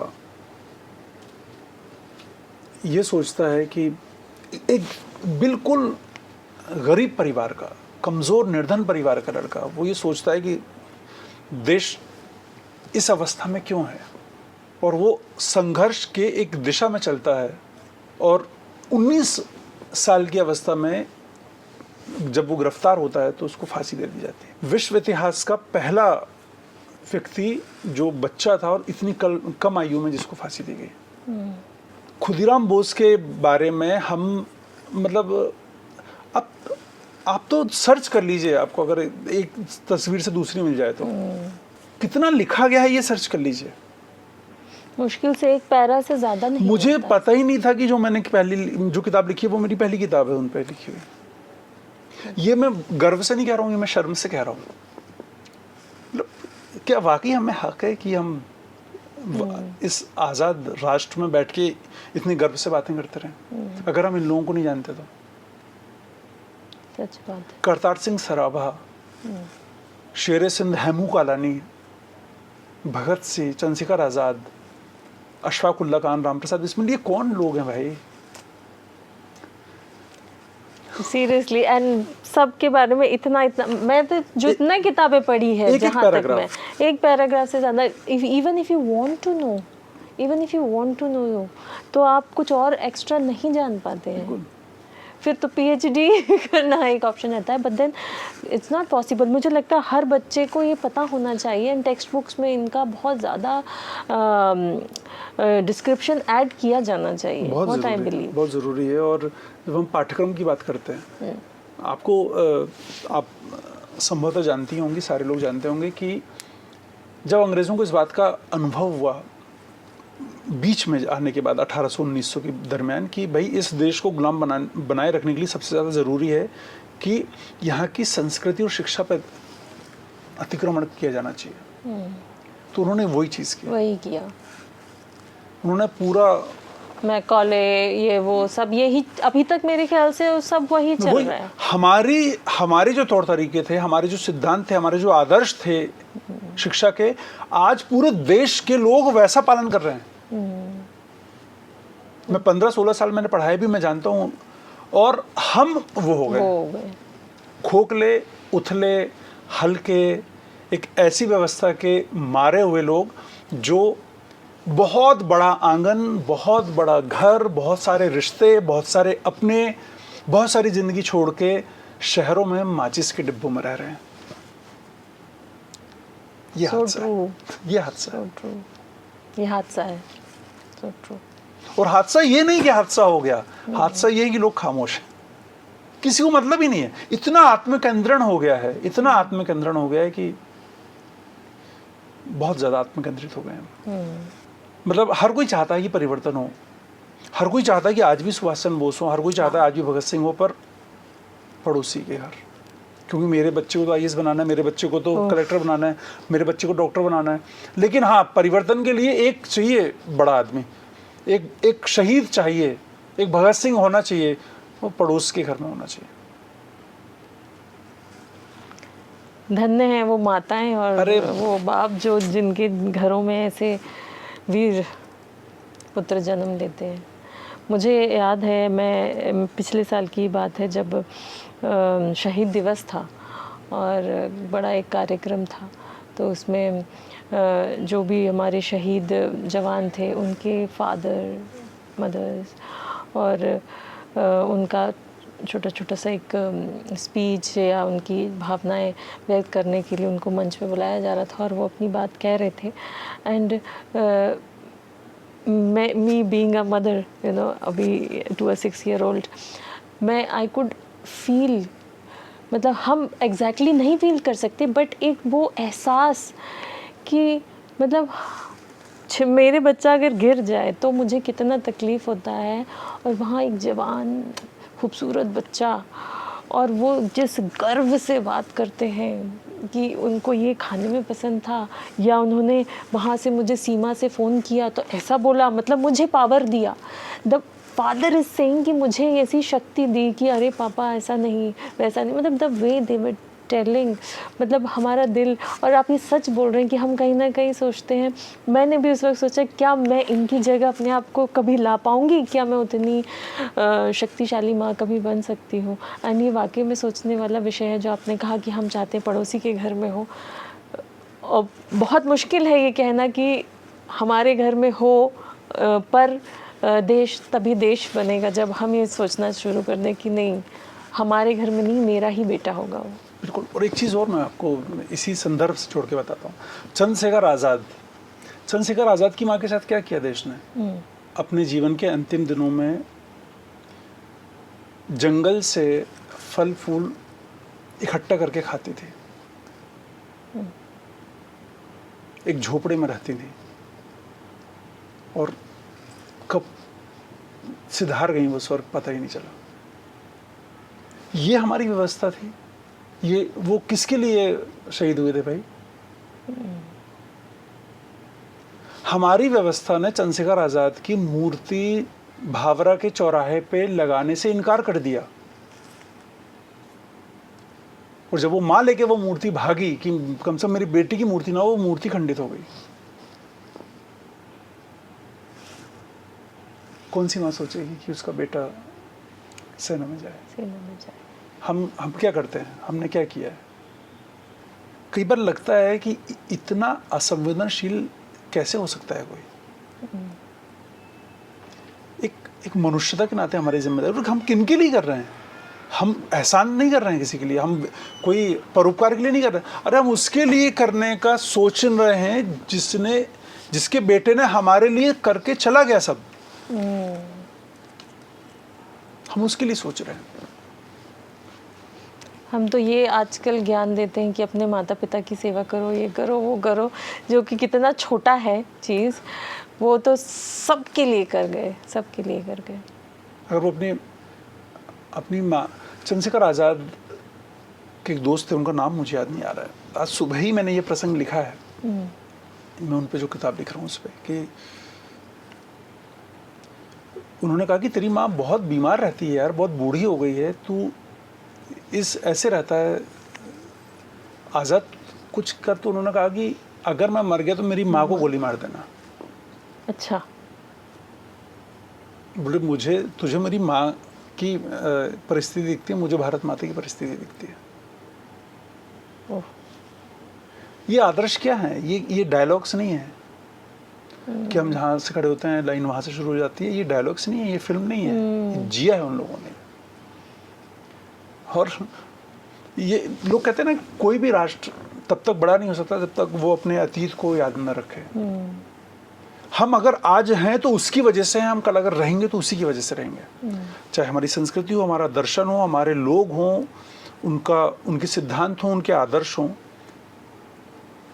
धर्म, जाति, संप्रदाय सबसे एक तरफ हो गए। भारत बहुत बहुत बहुत ही बेहतरीन वो है। मतलब आप अभी कह रहे थे ना कि जब आप उनको पढ़ रहे थे तो क्या लग रहा था आपको? मुझे जो सबसे पहली चीज़ लग रही थी वही लग रही थी, यार धन्य हूँ मैं कि यहाँ पे हूँ यार। ऐसे हम कभी कहेंगे कि यार मैं उसी जगह से हूँ भाई जहाँ से वो हैं, हम उस देश से। ये अभिमान कहाँ चला गया? ये स्वाभिमान कहाँ चला गया? अच्छा, तो आपको ऐसा लगता है क्या कि जैसे अगर सेम सिचुएशन आज की डेट में यदि हो, है ना, यदि आ जाए, तो क्या हमारे पास हर बार की तरह ऐसा नहीं होगा कि एक सुभाष चंद्र बोस, एक भगत सिंह? निसंदेह होगा। और उसकी वजह है ये हमारी भारत भूमि वैसी है। देखिए, देश काल परिस्थिति के मायने बदल सकते हैं, राइट? महाराणा प्रताप या शिवाजी ने तब अपना बना के रखा था ना, उन्होंने भी राष्ट्र की वंदना ही की थी ना। आज परिस्थितियां अलग हैं। आज अगर हमारा किसी से युद्ध होता है तो आज महाराणा प्रताप भाला लेके नहीं चलाएंगे 100 मीटर, क्योंकि आज के सारी चीज़ें बदल गए हैं, आज के मायने बदल गए हैं। आज का संदर्भ बदल गया है, आज अपडेट अलग तरीके से हैं हम, राइट? तो मैं ये मानता हूँ कि नाम बदल जाएंगे, चेहरे बदल जाएंगे, परिस्थितियाँ बदल जाएंगी, हालात बदल जाएंगे, लेकिन जब मतलब ये सिद्धांत ही है विषमता का, विपरीतता का। सबसे बड़ी जो खूबसूरती है विपरीतता की वो यही है कि जब घनघोर अंधेरा होता है ना, तो वो इस बात का ऐलान करके जाता है कि सूरज निकलने वाला है। तो मैं इस आशावादिता के साथ, इस उम्मीद के साथ तो मैं हमेशा रहता हूँ कि अगर चीज़ें बहुत ख़राब हो रही हैं ना, तो वो सबसे बढ़िया वक्त है। एक बहुत अच्छी 2 पंक्तियाँ मुझे याद आ गई कि ये स्याह रात, स्याह काली, ये स्याह रात नाम नहीं लेती है ढलने का, सूरज यही वक्त है तेरे निकलने का। तो अगर कठिनता है, अगर खराबी है, अगर बुरी चीजें हैं, तो एक सूरज की किरण सब तो होगा, हमेशा होगा। तो हमारे जो आने वाली पीढ़ी है या जो अभी यंग जनरेशन है, उसको कैसे, एक तो मैं चाहती हूँ कि आर्मी और इन सब चीज़ों में जाने के लिए मुझे बहुत ज़्यादा लोग दिखते नहीं हैं कि they are motivated. Everybody is motivated to give UPSC, doctor, engineer, आपको हर जगह दिखते हैं, पर मैंने ऐसा कभी किसी बच्चे को नहीं ज़्यादा सुना कि मुझे बड़े होके सोल्जर बनना है या आर्मी में जाना है या देश के लिए शहीद होना है। ऐसा जिसका एक मुझे बहुत बड़ा रीज़न एजुकेशन सिस्टम लगता है, और जो हाइप हम क्रिएट करते हैं शोबिज़ के लिए कि जो ग्लैमर जो इन जॉब से रिलेटेड है, जैसे कि आईएएस आईपीएस से, जो वो ग्लैमर उधर नहीं, या क्या, व्हाट इज़ द रीज़न, और कैसे एक छोटे बच्चे के मन में हम इतनी देशभक्ति भर सकते हैं। बिकॉज सुभाष चंद्र बोस के अंदर अगर 7 वर्ष में की आयु में यदि वो चीज़ थी तो कहीं से तो आई होगी, ऐसा तो नहीं होगा कि मतलब ऊपर से लेके आए होंगे, यहीं से आई होगी। और ऐसे हमारे सारे लोग हैं भाई। भगत सिंह का प्रसंग है कि वो अपने पिता, जब वो देखता है कि पिता एक कुछ रोप रहे हैं खेत में, तो वो कहता है ये क्या कर रहे हो पापा? तो कहता बेटा एक रोपूंगा तो बहुत सारी फसल उगेगी। तो वो अगले दिन जाता है और एक बंदूक रोपता है खेत में, बंदूक, कि मैं बंदूक उगाऊंगा अब। यस, तो ये सही बात है।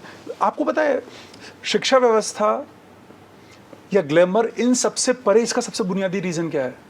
इसका सबसे बुनियादी कारण है कि हमारे घर का परिवेश क्या है, हमारे घर के आदर्श क्या हैं। आपके मेरे मम्मी पापा कैसे जीते थे, उनके मम्मी पापा कैसे जीते थे, उनके आदर्श क्या थे, राइट? दिक्कत क्या है कि भाई एक घर में राम क्यों राम बन जाता है, एक घर में क्यों एक घर में और क्यों रावण हो जाता है, एक क्यों बुद्ध है, क्यों कबीर है। एक बच्चा क्यों ऐसा सोचना सीखता? क्योंकि वो बच्चा वो कभी नहीं सीखता जो उससे कहा जाता है, जो वो देखता है, वो देखता है करते हुए ना, वो सीखता है वो। तो आप जो अनुकरण का सिद्धांत है अरस्तु का, वो क्या है? अनुकरण का सिद्धांत ये कहता है कि किसी भी व्यक्ति को आप कहकर जो सिखा सकते हैं वो 1% है, लेकिन अनुकरण करके वो पूरा 100% सीखता है। तो ये अनुकरण यही है कि वो अपने पिता को देख रहा है, वो अपनी माँ को देख रहा है, वो उनके विचारों को देख रहा है, वो उनका सोचना देख रहा है। बच्चा अपने पिता को उसके पिता से बात करते हुए देख रहा है कि अरे रहने दो यार पापा, मैं कल देखूंगा, अभी मैं पार्टी में जा रहा हूँ। आपने सिखाया नहीं उसको, उसका माइंड सेट हो गया कि boss this is the right, ये सही तरीका है बात करने का, क्योंकि मेरे पापा बात कर रहे हैं, मेरे पापा मेरे हीरो हैं। तब जब वो बड़ा होगा तो वो अपने पापा से ही कहेगा, क्यों? क्योंकि भैया उसने तो आपसे सीखा है, राइट? तो पहले हम इंस्पिरेशन बने। आप क्या हैं? आप चाहते हैं कि भैया मैं तो सब कुछ, लेकिन ऐसा नहीं हो सकता ना। जो स्वर्ग पहुंचना चाहे उसको ही मरना पड़ता है। बिल्कुल सच बात है। तो हमें वो आदर्श जीने होंगे सबसे पहले। हर एक समाज की, हर एक घर की जो वर्तमान पीढ़ी है, उसका एकमात्र कर्तव्य यही है कि वो कम से कम जो अगली पीढ़ी है उनको मनुष्य बनाए रखे। बस अगर हम आज मनुष्य बन के, हमने जन्म लिया और मनुष्य बन के हम मर गए ना, तो हम कामयाब हैं। मतलब ये है, अब ये पैरामीटर सेट हो गया है। सही बात है कि शैतान ना बने, अब ये पैरामीटर हो गया। एक जमाना था, कई बार ऐसा होता है कि मैं अपने आप को इमेजिन करती हूँ, when I want to understand Bhagat Singh, कि यार 23 साल की उम्र में कोई फांसी चढ़ रहा और इस तरह के नारे लगा रहा है, इनकलाब जिंदाबाद, और भारत माता के लिए ऐसा फील कर रहा है। And what was I doing at the age of 23? जब वो घर गए तो उनकी माँ ने कि भाई, माँ है, पिता है, कि भाई इसकी शादी कर देते हैं। तो सोचिए, मेरा महाकाव्य भगत सिंह पे, उस पर मैंने 2 पंक्तियां लिखी, सिर्फ 2 पंक्तियां, बहुत छोटी 2 पंक्तियां। माँ उनसे कहती है कि बेटा कितनी खूबसूरत बच्ची है, तू तो जानता है बचपन से तेरे उनकी परिचित हैं, ये वो सब सारी चीज़ें। मैंने 2 पंक्तियां लिखी कि भगत सिंह ने क्या कहा होगा अपनी माँ से। उसने क्या कहा? मैंने लिखा कि मस्तिष्क लिए है राह का प्रश्न, राह कौन सी? देश की आज़ादी की। कि वो है ना कि घोड़ी चढ़ के तो दुल्हन लाते हैं सभी, हंसते हंसते कोई फांसी चढ़ेगा नहीं, तू न रोना तू है भगत सिंह की माँ। तो देखिए क्या कह रहा है भगत सिंह कि मस्तिष्क लिए है राह का प्रश्न, माँ कोई प्रश्न ही नहीं है विवाह का प्रश्न। क्या कहाँ लगी हो आप? तो ये इतना बड़ा आदर्श। और भगत सिंह की माँ श्री कृष्ण सरल जी मध्य प्रदेश के उज्जैन के रहने वाले थे। मतलब शहीदों का किसी ने अगर तर्पण किया है तो वो श्री कृष्ण सरल जी ने किया है। मैंने 10-12 किताबें लिखी, मैंने कुछ नहीं लिखा अभी। तो जब भगत सिंह पे महाकाव्य लिखा सरल जी ने, 60-70 के बीच की बात है ये, जब भगत सिंह की माँ उज्जैन आई, पूरे उज्जैन को फूलों, पूरी धरती उज्जैन की फूलों से सजी हुई थी, ऐसा लग रहा था भारत माता आ रही है। भगत सिंह की माँ। अब भगत सिंह की माँ क्यों भगत सिंह की माँ? देखिए जब श्री कृष्ण सरल जी ने वो महाकाव्य उनको दिया और उन्होंने ऐसे हाथ में लिया तो उन्होंने कहा मुझे ऐसा लग रहा कि भगत मेरे हाथ में है। और तत्क्षण रुकने के बाद क्या बोला उन्होंने कि मेरा एक और बेटा था आजाद, तूने उसके लिए तो कुछ नहीं लिखा। ये माँ होती है। भगत अपने बेटे की किताब हाथ में रखी है, वो महसूस कर रही है कि मेरा बेटा मेरे गोद में है, मेरे हाथ में है, और कह रही है कि लेकिन तूने मेरे दूसरे बेटे के लिए कुछ नहीं लिखा। तो सरल जी ने कहा कि मैं उनके लिए भी लिखूंगा। अफसोस वो समय नहीं रहा, वो नहीं रही फिर। लेकिन आप सोचिए एक माँ, ये भगत सिंह की माँ ही कह सकती है, भगत सिंह की माँ ही कह सकती है कि मेरा एक और बेटा था। ऐसे ऐसे लोग हमारे देश में हुए, मतलब दिन भर कहते रहो तो दिन भर कहते रहो, दिन भर सुनते रहो तो दिन भर सुनते रहो। और पीड़ा इस बात की है कि हमारे नए लोग जो हैं वहां तक ये बात ही नहीं। अब उनको भी गलत कैसे कह दूं? उनको जब पहुंचा ही कोई, उनको, हमारी तो जिम्मेदारी है ना भाई। एक बच्चा 12वीं में पढ़ रहा है, 10वीं में पढ़ रहा है, 6वीं में पढ़ रहा है, अब वो कौन सी कविता पढ़ेगा, कौन सा प्रसंग पढ़ेगा, कौन सा नाटक पढ़ेगा? वो ये कौन तय करेगा? ये हम लोग तय करेंगे ना, जो बना रहे हैं, जो रच रहे हैं। हम क्या रच रहे हैं कि तेरे इश्क का मुझ पे हुआ ये असर है, ये अरे सब सही है भैया, कुछ गलत नहीं है, मैं किसी चीज को गलत नहीं कहता, पर ये धर्म है, ये कर्तव्य है। जब मैं धर्म कहता हूं तो उसका मतलब है कि धारण किया जाए, ये है वो। सब लिखो, 4 बोतल वोडका काम मेरा रोज का, ना मैं किसी को टोकता ना कोई मुझको टोकता, ऐसा कुछ है क्या है? ये मस्त डीजे चल रहा है, अरे सब सही है भैया, पर ये कहाँ गया यार, ये कहाँ गया? जब आप झलकारी बाई के बारे में बात करें तो लोग, झलकारी बाई कौन, कहाँ काम करती है? बाई है भाई। बहुत दयनीय स्थिति है अभी एजुकेशन सिस्टम की। Which I can really हर एक संस्था, हर एक व्यवस्था, हर एक समुदाय, हर एक समूह जो प्रत्यक्ष या अप्रत्यक्ष रूप से समाज से संबंधित है, चाहे वो शासकीय हो, अशासकीय हो, उनको बहुत जिम्मेदारी से इस काम को अपने हाथ में लेना चाहिए। 15 अगस्त राष्ट्रीय दिवस है, लेकिन ऐसे बहुत सारे राष्ट्रीय दिवस हैं जिनके उजाले 15 अगस्त में भरे हुए हैं। ये बताना बहुत जरूरी है।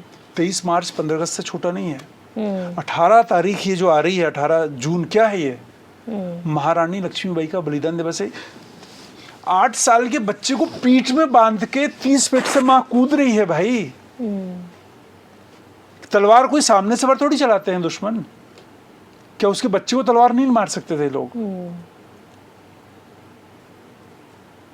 आप जाइए झांसी का भी देखिए, वो बताएंगे भाई यहाँ से कूदी थी झांसी की रानी, तो आप लगेगा अरे आप तो गद्दा रजाई पहन के कूद जाओ वहां से, तो आपको हम सही बात, वीरता सम्मान दे देंगे। सही बात है। किसको पता है? वो बादल, वो घोड़ा जो था उनका, मुझे तो लगता है कि उसका जीवन धन्य भाई, काम आया। इवन ह्यू रोज ने फिर काफी उनके ऊपर जो एक लिखा वो भी सराहनीय है। अब क्या करें, वो क्या कहते हैं, मतलब even the foreigner is, even the Britishers are feeling कि भाई क्या सबने लिखा, हर एक ब्रिटिशर्स ने जो यहाँ आके गया उसने लिखा कि ऐसे अगर 1% महिलाएं अगर होना तो हमारी हिम्मत नहीं कि हम भारत में रह सकें। 1%। सर, जो आपकी मूवी सैली जो आने वाली थी, उसके बारे में क्या इंसाइट्स आप देंगे मुझे, और उसमें कितना रिसर्च वर्क आपको लगा? रिसर्च तो डेफिनेटली जो मैं अपने शोध के दरमियान जो पीएचडी के दौरान काम कर रहा था, तो वो एक बुनियाद तो वो था ही था। उसके साथ साथ एक जो स्वाभाविक जिज्ञासा जो हर एक भारतीय की रहती है कि भाई वो क्या था, वो हादसा क्या था, वो हवाई जहाज़ क्या था। पहले तो सर आप हमारे व्यूअर्स को ये बता दें, व्हाट इज सैली, क्या है? सैली उस हवाई जहाज़ का कोड नेम था जिसपे नेताजी सुभाष चंद्र बोस ने अंतिम उड़ान भरी थी। सैली, SAILY। मैंने हालांकि बहुत कोशिश की पता करने की, इसका कोई विस्तार होता होगा, कुछ होता होगा, ऐसा कुछ पता नहीं चला। सैली पता चला। तो उस बुनियाद पे, उस हादसे पे वो था। मैं उस पे काम मैंने रिसर्च तो कर लिया था, थोड़ा बाकी था क्योंकि बाहर जाके करना था और शूट भी बाहर जाके करना था, तो बहुत सारी चीज़ें थी, कोई साथ में उस समय ऐसा हो नहीं पाया कि मैं कर पाता। लेकिन अगर लोग जुड़ेंगे और कोई कहीं मुझे अगर चीज़ें मुहैया हुई तो मैं जल्दी करूँगा, नहीं तो मैं बाद में करूँगा ही, फिर जैसा मुझे करना है, मतलब वक्त लगेगा पर मैं करूँगा उसको।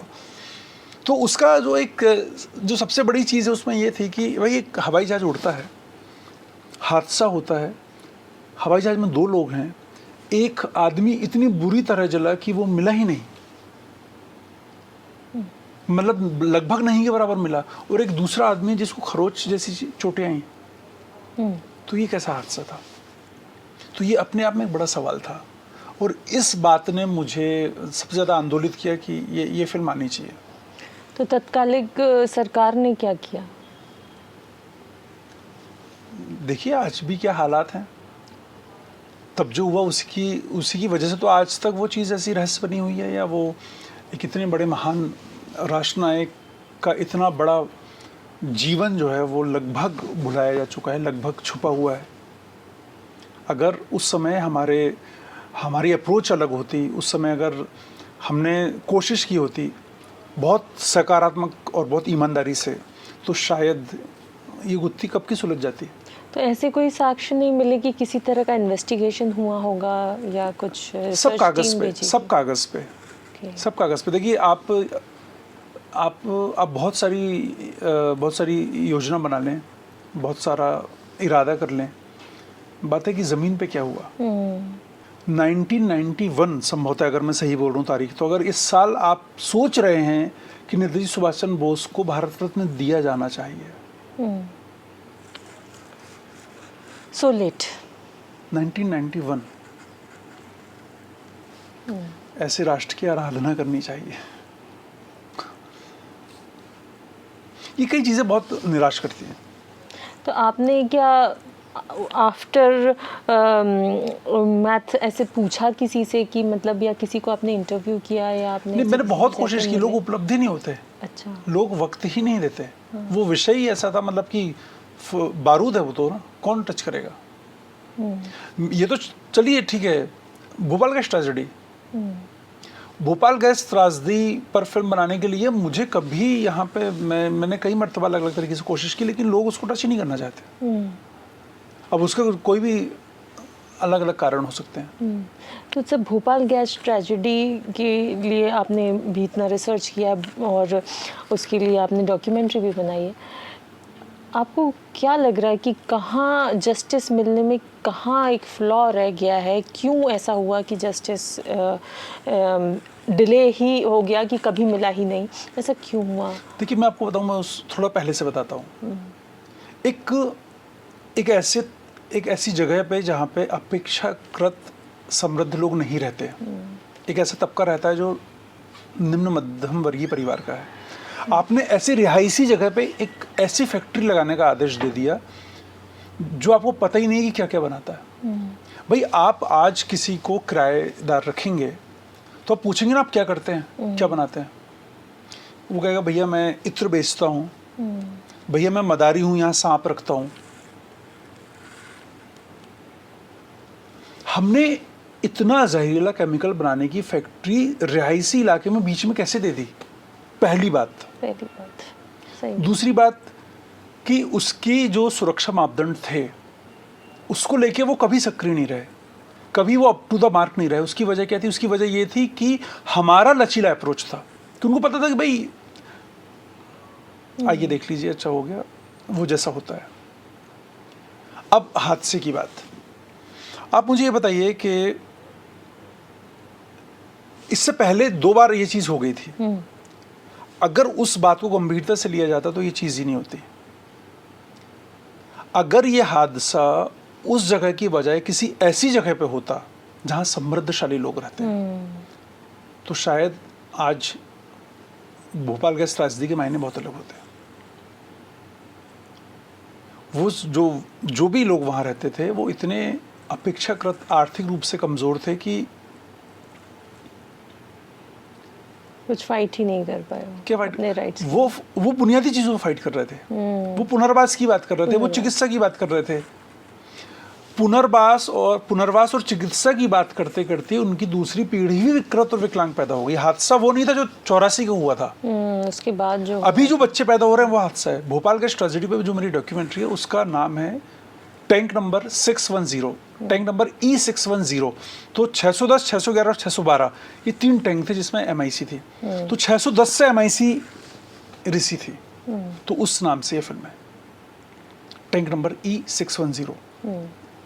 अब यहाँ पे एक बात है, आपको पता है मुआवजे के लिए जो आपने कहा कि हम कहाँ चूके, 94% से ज़्यादा हमने मुआवजे के लिए जो रकम मांगी उनमें उन लोगों को रखा है जिनको माइनर इंजरी हुई है। हमने 100 लोग अगर सपोज प्रभावित हुए गैस उससे, तो 94% वो लोग हैं जिनको सामान्य चोट हुए और 6% ऐसे लोग हैं जो गंभीर चोट है। उसके आधार पर हमने मुआवजा मांगा। पर तो डेथ्स ही कितनी हुई थी, उसके आंकड़े भी शायद सही नहीं डाले हैं सरकार उसके आंकड़े तो वो सब एक अलग ही छोड़ दीजिए। इसमें क्या हुआ, जो हकदार थे वो तो मर गए, और नाहक लोगों ने तब भी अपना काम किया। अब पुनर्वास की बात करते हैं। पुनर्वास के लिए तो जो हुआ वो ठीक ही है। अब पुनर्वास क्या होता है, आर्थिक पुनर्वास क्या होता है, सामाजिक पुनर्वास क्या होता है, आपका पर्यावरणीय पुनर्वास क्या होता है। आप जानती हैं कि जिस जगह भोपाल यूनियन कार्बाइड की फैक्ट्री है उसके 2 किलोमीटर गहरे तक वो रसायन जा चुका है। 36-37 बरसात से वो जहरीला पानी नीचे जा चुका है। मतलब कि वो जमीन 1.5 किलोमीटर नीचे तक जहरीली हो गई है। उसका क्या,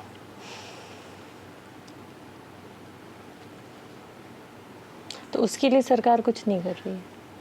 बहुत बड़े बड़े बजट हैं, बट वो बजट हर साल बहुत बड़ी पहुंच नहीं है। बहुत बढ़िया एक उनकी स्मारिका छपती है। उस स्मारिका का स्तर जो पहले छपा था और अभी छपा था वो एकदम जबरदस्त हो गया है, एकदम HD। पर एंडरसन कैसे एस्केप कर गया?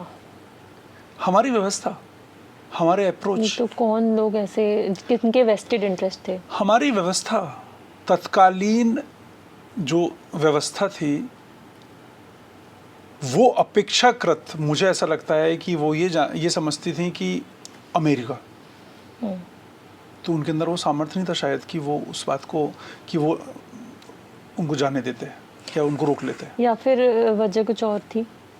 नहीं, मतलब मैं देखिए सबके अपने अपने जो वो होंगे, वो मैं उस बारे में नहीं कह सकता, लेकिन जो एक सबसे बड़ी चीज़ है वो ये है कि कारण क्या था, परिणाम क्या था। कारण ये था कि आप एक बड़े अंतर्राष्ट्रीय उसके दबाव में आ गए, एक राष्ट्र की जो बड़ी शक्ति है, और एंडरसन चला गया। भैया हमारा अमेरिका से एक समझौता है कानून का कि उनका गुनहगार हमारे पास आए तो हम उनको सौंपेंगे, हमारा उनके पास होगा तो सौंपेगा। एक किटी है ऐसी। हाँ, ट्रीटी है। क्या हमारे पास क्यों हमारी सरकार का स्वर क्या इतना धीमा है कि उसको अनसुना कर दिया जाए? इसका सबसे जो बड़ा घाटा है, आज भी भोपाल को नहीं पता कि भोपाल में कैसा भोपाल रहता है। हम जानते ही नहीं उस भोपाल को अभी तक। वहाँ की जो दूसरी और तीसरी पीढ़ी के बच्चे विकृत और विकलांग पैदा हो रहे हैं, उनको हमारी व्यवस्था गैस पीड़ित मानने से इनकार करती है। ये हादसा है। अब आपको एक उसका भोपाल के ट्रेजेडी का एक इंट्रोड्यूसिंग फोटो है, वो जिसमें एक बच्चे का चेहरा दिख रहा है। उसमें एक नज्म मैंने लिखी थी, मुझे वो नज्म एकदम से याद आ गई, मैं सुनाता हूँ आपको।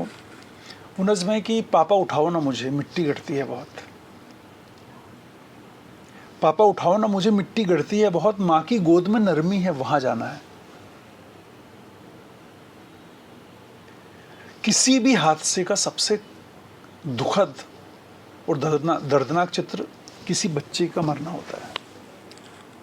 वो आपने बस एक बार बोला है और वो मेरे दिमाग में ऐसे आ गया, बिकॉज वो 1000 बार वो फोटो देख देख के जितनी बार देखो ना उतनी बार दिल भर आता है एकदम। कि तो भोपाल, बहुत अच्छे लोग भी हैं जिन्होंने भोपाल के लिए बहुत बड़ा काम किया है।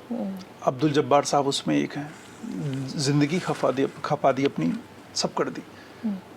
भोपाल के बहुत सारे लोग हैं, बहुत सारे अच्छे काम कर रहे हैं। एक रचना जी हैं, सत्यु जी हैं, रशीदा आपा हैं, और एक दीदी हैं, वो दीदी का नाम मैं भूल गया। ये लोग बहुत मेहनत कर रहे हैं, बना के रखे हुए हैं, उस संघर्ष को जिंदा रखे हुए हैं। सारी विपरीतताओं और विषमताओं के बाद कोशिश कर रहे हैं, इसमें कोई संदेह नहीं है। ये लोग मेहनत कर रहे हैं, लेकिन समानांतर रूप से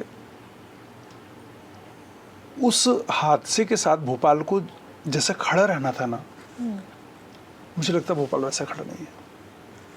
हम कहते हैं आज दुनिया में भोपाल उस हादसे की वजह से जाना जाता है, लेकिन उस हादसे की आवाज़ के लिए क्यों नहीं जाना जाता?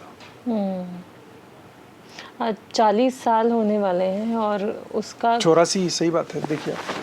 और 40 साल बाद भी उसका कोई ऐसा मुआवजा तो नहीं मिला जिससे कि हम ये कह सकें कि चलिए आर्थिक रूप से ही सही मुआवजा मिला और हो। सबसे बड़ी चीज़ है कि मैं फिर से कहता हूँ कि आर्थिक रूप से आप किसी को अगर वो कर दें तो ये बहुत छोटी बात है।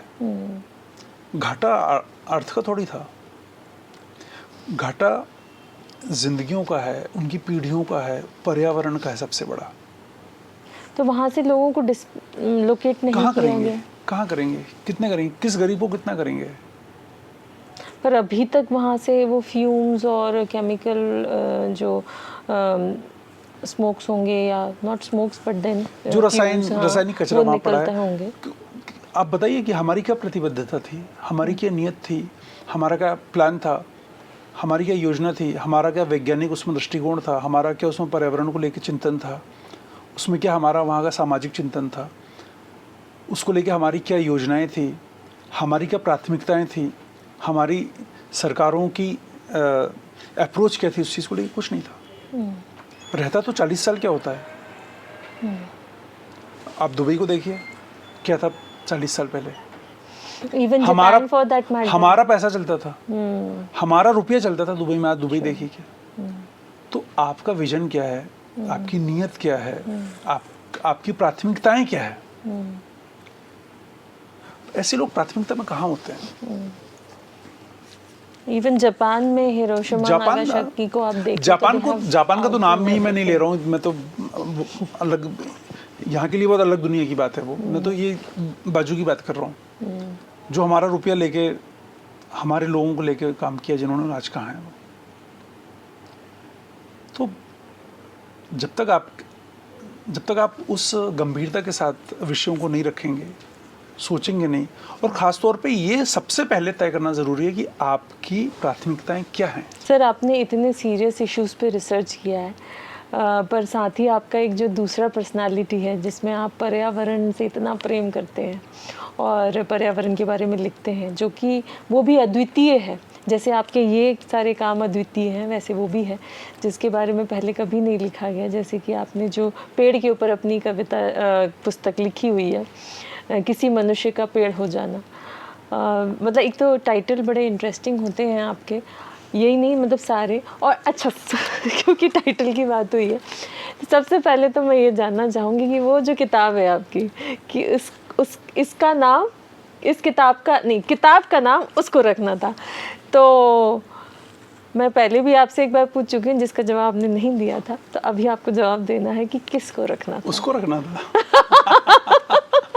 ये तो बड़ा अनोखा जवाब दे दिया। नहीं, देखिए, दरअसल बशीर बद्र साहब का एक बहुत अच्छा शेर है कि मैं एहतियातन उस गली से कम गुजरता हूँ, मैं एहतियातन उस गली से कम गुजरता हूँ, कोई मासूम क्यों मेरे लिए बदनाम हो जाए।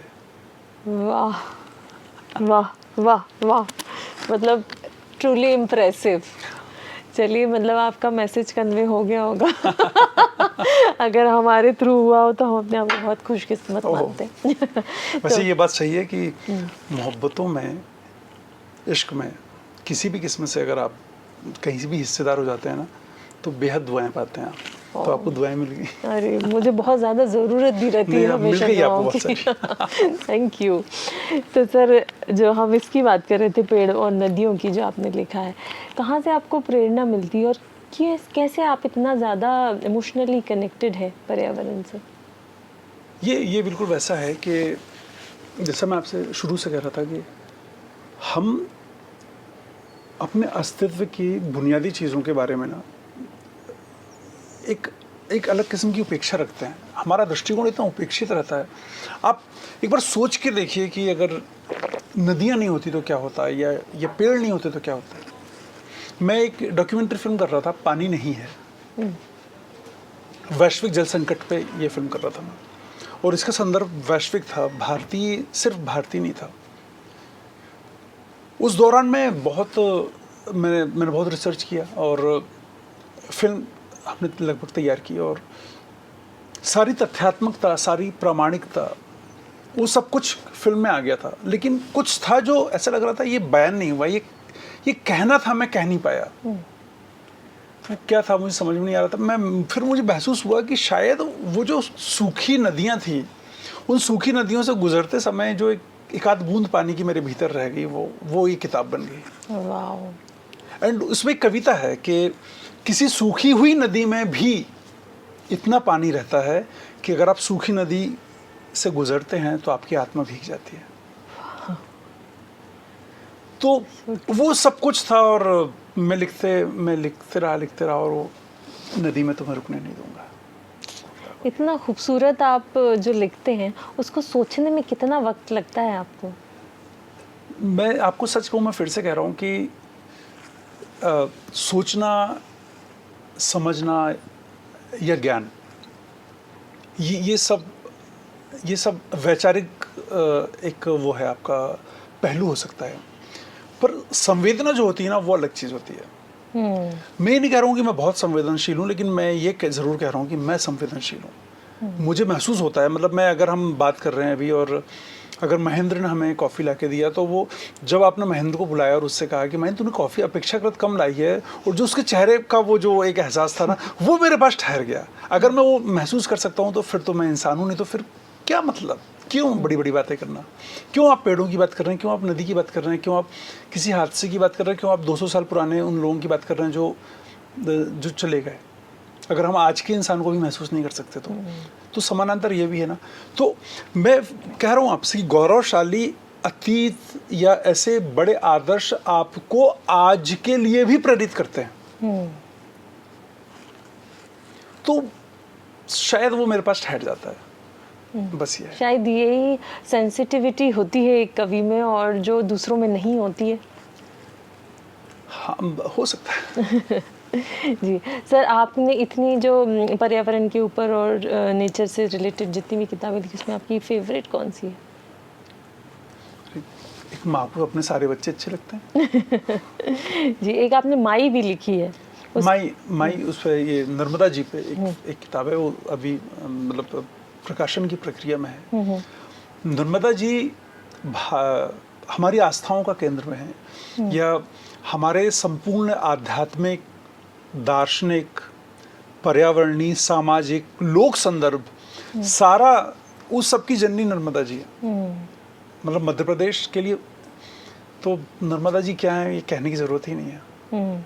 और मेरी स्मृति में कई तरह से नर्मदा जी हैं, कई तरीके से।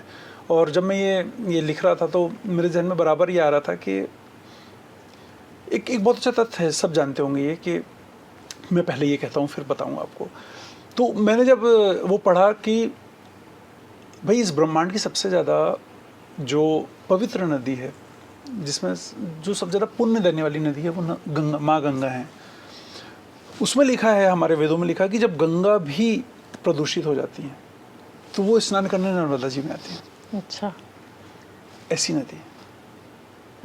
तो मैंने और नर्मदा जी पे भी ऐसा बहुत सारे लोगों ने बहुत काम किया है, और इतने अनुभव हैं लोगों के। विश्व की एकमात्र नदी है जिसकी परिक्रमा की जाती है, मतलब जिसका कण कण शिव है। मतलब क्या है, एक अलग किस्म का आकर्षण। आप बैठ जाओ तो ऐसा लगता है आप बैठे रहे हैं बस। इससे बढ़िया, इससे खूबसूरत जगह पूरी दुनिया में नहीं है कहीं। एक इतना कमाल का वो है। तो मतलब मुझे तो लिखना ही था, मैं कैसे रुक सकता था। ये नदी और पर्वत, पेड़ों, इन सब से हम स्पिरिचुअलिज्म को क्यों कनेक्ट करते हैं? What is the reason?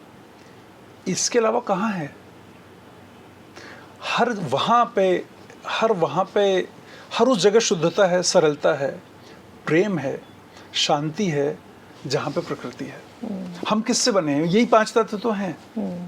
तो नदी आपको नहीं बुलाएगी तो कौन बुलाएगा? पेड़ आपको नहीं बुलाएंगे तो कौन बुलाएगा? पहाड़ नहीं बुलाएंगे तो कौन बुलाएगा? चलो यार घूमने चलते हैं। क्यों बोलते हो आप? वो आपकी आत्मा की खुराक है कि नहीं? आप बताइए, भारतीय दर्शन जो है, भारतीय दर्शन का कौन सा ऐसा संदर्भ है जो प्रकृति से जुड़ा नहीं है? हम एकमात्र देश हैं पूरी दुनिया के, पूरे इसके, कि जो नदी को माँ कहता है, जो पेड़ों को देवता कहता है, जो पहाड़ों को देवता कहता है। तो are you upset about something, जैसे कि या सरकारी शिकायत है या लोगों से शिकायत है? बिकॉज कहीं ना कहीं आपकी कविताओं में मुझे ना बहुत ज़्यादा दर्द समझ में आता है, चाहे वो नदी के लिए हो या पेड़ के लिए। बहुत सारे इमोशंस आते हैं। तो एक तो ये मैं थोड़ा कम ही समझती हूँ, लेकिन फिर भी नहीं, आप गलत समझती हैं अपने बारे में। Thank you. तो जितना कुछ कविताएं जो मैंने पढ़ी हैं, तो उसमें कई बार उस सौंदर्य, ब्यूटिफिकेशन का एक डिस्क्रिप्शन इज देयर। और अभी ऐसा लगता है, जैसे आपकी कविताओं पढ़ के ऐसा लगता है जैसे something has touched your heart in a painful way. मैं आपको 2 कविताएं सुनाता हूँ। दोनों कविताएं मैंने लिखी हैं। एक कविता मैंने लिखी थी कि दिल को सजदे में करो, दिल को, ये गज़ल है कि दिल को सजदे में करो, फिर ये इबादत लिखना। एक लड़की ने सिखाया है मुझे खत लिखना, और तुमको मालूम ही नहीं रात है रोशन कितनी, या रात को जागना और किसी को खत लिखना। So sweet. अब इसमें रात है, इसमें चांद है, इसमें आसमान है, सारे एहसास हैं कि रात की खूबसूरती चांद है। बात ये है कि ये एक शायर लिख रहा है, पर अगर मैं इसके साथ ये ना लिखूं कि जब रात होती है और कोई घाट पर नहीं होता, तो मंदिर अपना सारा दर्द लेकर नदी की तह में उतर जाते हैं। जब रात होती है और कोई घाट पर नहीं होता, तो नदी रुक जाती है और नाव बहने लगती है। जब रात होती है और कोई घाट पर नहीं होता, तो नदी नावों को हिला हिलाकर उनसे दिन भर का दर्द पूछती है। ये क्या है? अगर मैं ये महसूस नहीं कर सकता, भाई ठीक है, ये लिखना भी बड़ा ज़रूरी है कि मतलब चांदी जैसा रंग है तेरा, सोने जैसे वाल, या कि चांद जैसा चेहरा है तेरा, या कि ये हवाएं जुल्फों में तेरी गुम हो जाएं। बहुत अच्छी बात है, बहुत ज़रूरी है भाई, सब ज़रूरी है, पर ये भी अनिवार्य है। बट मतलब मैं वही सोच रही हूँ कि जैसे जब आपने पहला शेर बोला और जब सेकंड शेर बोला, हाउ डेप्थ, मतलब जो सेकंड वाला जो था, खाली आदमी क्या करेगा, कुछ तो करेगा, तू ये करेगा। मतलब दैट डेप्थ, पता, how can one imagine about that reflection of the temple. आप वही उसी की बात करें, मतलब सो थॉटफुल। एक्चुअली हम सब देखते हैं ना। जब मैं सुना रहा था तो आपके जहन में वो मंजर तो था ना, जब आपने भी किसी नदी में रात में उस मंदिर की देखा होगा, राइट? एक जैसे, अच्छा, और दूसरी चीज़ है कि जब मैं नदी को लिख रहा था, या जब मैं पेड़ों को लिख रहा था, तो उससे मैं नदी और पेड़ों को नहीं लिख रहा था। कोई भी कविता, कोई भी लिटरेचर उस समय के, उस वक्त का आईना होता है, अगर आप ईमानदार हैं तो। अब जैसे मैंने पेड़ लिखा, तो देखिए मैंने लिखा कि किसी भी दीवार से लाख गुना बेहतर एक पेड़ होता है। काश बाप अपने दोनों बेटों को ये बता सकता। अब ये क्या है, राइट? अब एक जगह मैंने लिखा कि हर स्त्री एक नदी है जो अपने आसपास की चट्टानों से टकराती रहती है। हर स्त्री एक नदी है जिसका रास्ता उसके आसपास के बड़े बड़े पत्थर रोक लेते हैं। हर स्त्री एक नदी है जिससे पूछे बगैर उसके लिए बना दी जाती हैं योजनाएं। हर स्त्री एक नदी है जिसकी गहरी तह में बहुत कुछ डूबा रहता है। हर स्त्री एक नदी है जो प्रेम के लिए सदियों से बह रही है। हर स्त्री एक नदी है और अफसोस नदी सूख रही है।